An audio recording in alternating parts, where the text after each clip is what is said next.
My brother built a charity in my dead wife's name. Collected 31,400 from neighbors, co-workers, people Eleanor had known for 30 years. Ran it for 22 months. I found out from a neighborhood newsletter mixed in with my Tuesday paper. That's how I found out. A newsletter. I'd had the same Tuesday morning for 4 years since Eleanor died. Coffee, paper, front porch. The mug she bought at a farmer's market, not my choice, just the one that survived. I almost threw the newsletter away. Opened it out of habit. Read my brother's name next to hers. Read it twice. Set it on the railing. Went inside and made a second cup of coffee I didn't want. Came back outside. Newsletter still there. Read it a third time. Then I went to the garage and spent 45 minutes sanding a bookshelf I haven't finished in 3 years. If you've ever had someone use the people you love against you, the ones who can't defend themselves anymore, stay with me. This story is for you. Like and subscribe to Familix's Revenge, so you don't miss what happened next. I spent 31 years calculating load tolerances for the city. Bridges, drainage systems, retaining walls.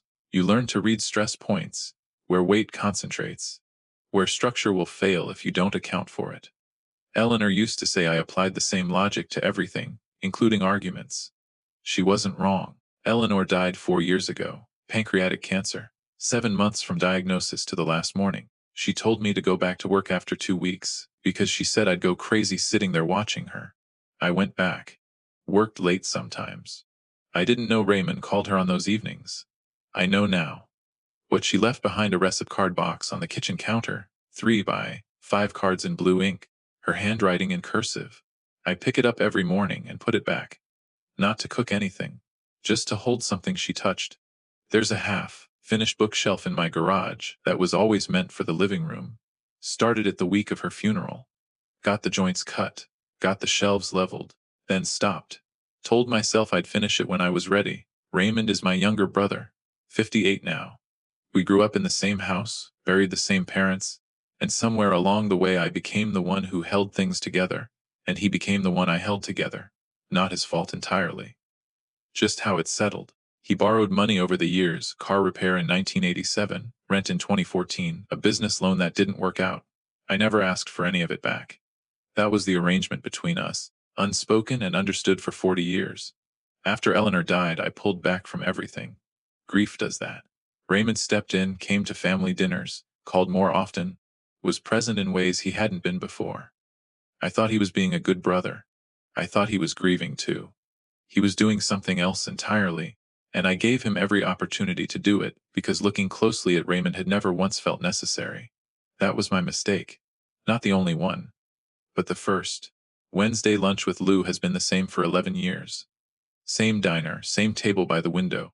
Same order, low places without asking, because he figured it out in week 2 and never confirmed it. Lou's wife Patrice and Eleanor were friends. That connection outlasted Eleanor, which is something I've never said out loud until now. Lou mentioned it between bites. Patrice had attended a lovely foundation event Raymond put together for Eleanor. Said it the way you mention weather, casually, assuming shared knowledge. I set my fork down. Didn't pick it up again for the rest of the meal. Asked Lou 2 questions, both logistical. Where was it held? How many people attended? Lou got quieter with each answer. Edmund, is something wrong? I told him I wasn't sure yet. That was honest. I paid for both lunches. I never pay for both lunches. Lou noticed. Didn't say anything. Watched me walk to my car. That night I opened my laptop at the kitchen table. Eleanor's recipe card box was 6 inches from the keyboard, slightly in the way. I didn't move it. City records search. Nonprofit registrations. Eleanor Calloway Foundation, registered nearly 2 years ago. Raymond Calloway, sole director. My name nowhere. Not mentioned. Not consulted. Not informed. I found the foundation's Facebook page. 22 months of events, photos, speeches. One photo stopped me. Eleanor projected on a screen behind a podium. Raymond standing in front of her. The photo was from our 30th anniversary dinner. I took that photo. I closed the laptop. Opened it again. Closed it. I called Raymond and asked him to come to the house. 40 years of habit said, ask your brother directly. He'll tell you the truth. I had the newsletter on the table. No documents, no records, nothing else. Just the newsletter and 40 years of assuming Raymond wouldn't lie to my face. He came in warm, sat down, saw the newsletter. I asked him what the Eleanor Foundation was. He went emotional immediately, faster than grief moves, which should have told me something. Said he wanted to do something for her. Said he thought I'd be glad. Then he said something true. She talked to me, Edmund. When you worked late, she called me. Did you know that? I didn't know that. 8 seconds of silence, he used every one of them. You haven't even finished her bookshelf. Raymond left. I had nothing. No evidence, no admission, no leverage. Just his version of events now planted, and one fact about my wife I hadn't known. I stood in the living room after his car pulled away. Didn't move for a while. Then went to the garage, sanded for 90 minutes. The wood didn't need it. 3 days after Raymond left, Lou called. Patrice had heard from someone at the garden club that Raymond mentioned Edmund was having a difficult time with grief. Nothing accusatory. Just Raymond, quietly, repositioning himself. I was now the unstable widower making trouble for the brother who loved Eleanor. He'd been in my house 30 minutes and walked out ahead of me. I decided not to call Raymond again. Civil engineers don't go back to a failed load test with the same insufficient data. I went to the library on Tuesday, my regular volunteer shift, and used the library computer instead of my home laptop. No particular reason I could name. Just felt right to keep it separate. The foundation's public charity filing took 11 minutes to find. $31,400 raised across nearly 2 years. Expenses declared, $4,200. Remainder $27,200. No 501 status ever filed. Raymond had called it a foundation for nearly 2 years, without the legal standing to use the word. The Facebook archive showed fundraising language implying legitimacy. Your donations support Eleanor's legacy. Without ever specifying where that legacy went. Desta set a coffee on the desk without asking. She volunteers Tuesdays too. You doing okay, Mr. C? I told her I was working on something. She nodded and left. That was the whole conversation, and it was exactly the right amount. Then I found one entry that stopped me, month 1. A $400 donation to Eleanor's actual college scholarship fund, in her name, processed correctly. Once. 22 months ago. Never repeated. Raymond had started with something real. I sat with that longer than anything else I found that afternoon. It didn't change the $27,200. But I noted it. It was going in the folder either way. Lou came to the house that Saturday. First time in years. He brought food from the diner without explaining why, and I didn't ask. I showed him the documents spread across the kitchen table. He read through them quietly, which is not Lou's natural state. When he finished, he looked up and said, "What are you going to do?" I told him I was going to let Raymond announce the next event first. Lou set the papers down. Why? I said because I wanted Raymond comfortable. Lou looked at me for a moment.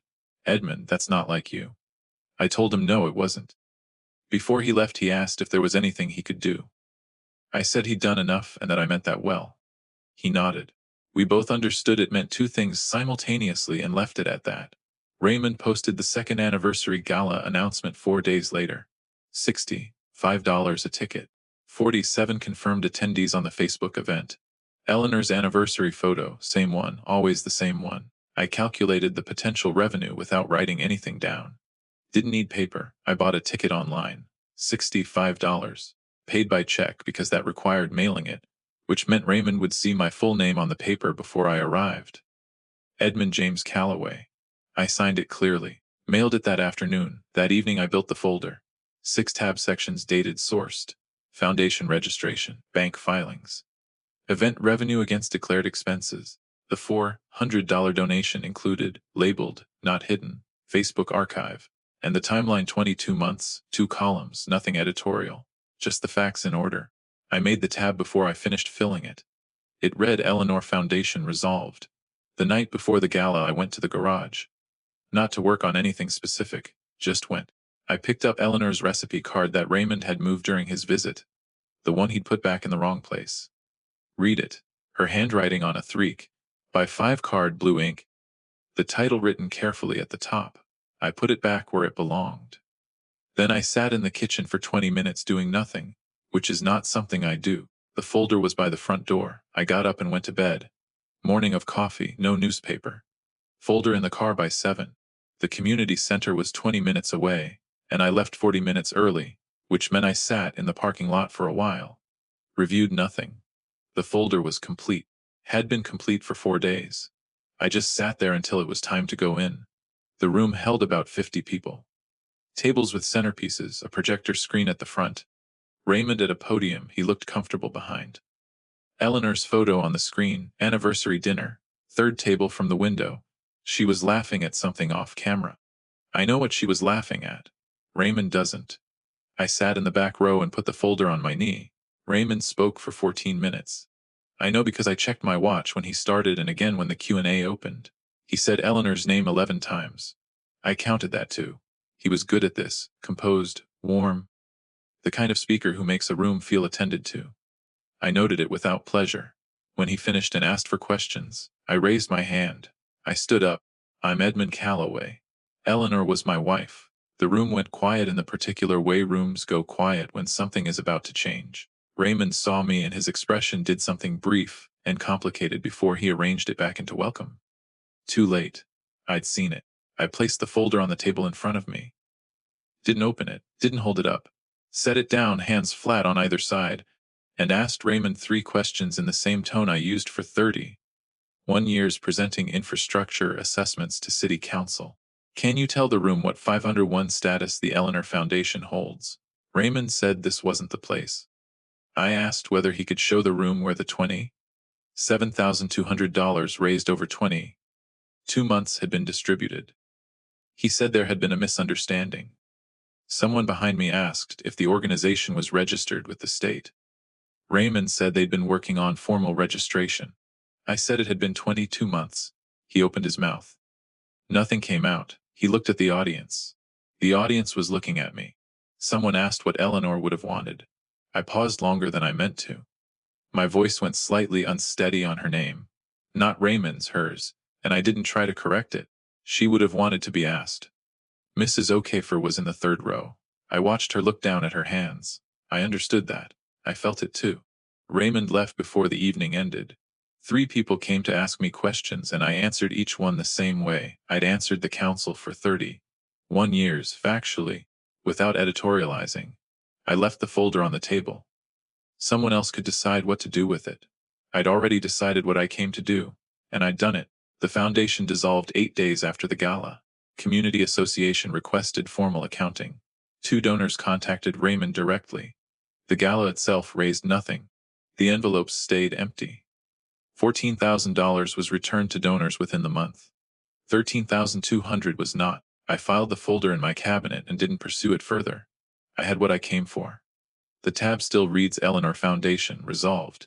3 weeks later I ran into Mrs. O'Kafer at the mailbox. She said she wished it hadn't come to that. I told her so did I. She nodded and went inside. We both meant it exactly as we said it, no subtext, no performance. I got what I came for and I still wish Raymond had never started it. Both of those things are true at the same time, and I've stopped trying to reconcile them. Raymond and I didn't speak for 4 months. Then he called on Eleanor's birthday, which is a date that has always mattered to both of us regardless of everything else. I answered. He didn't apologize. He said he hadn't meant for it to become what it became. I told him I knew that. There was a long pause, and then he said Eleanor really had called him when I worked late, that she'd talked to him, that he'd known her in ways I might not have fully realized. I told him I knew that too.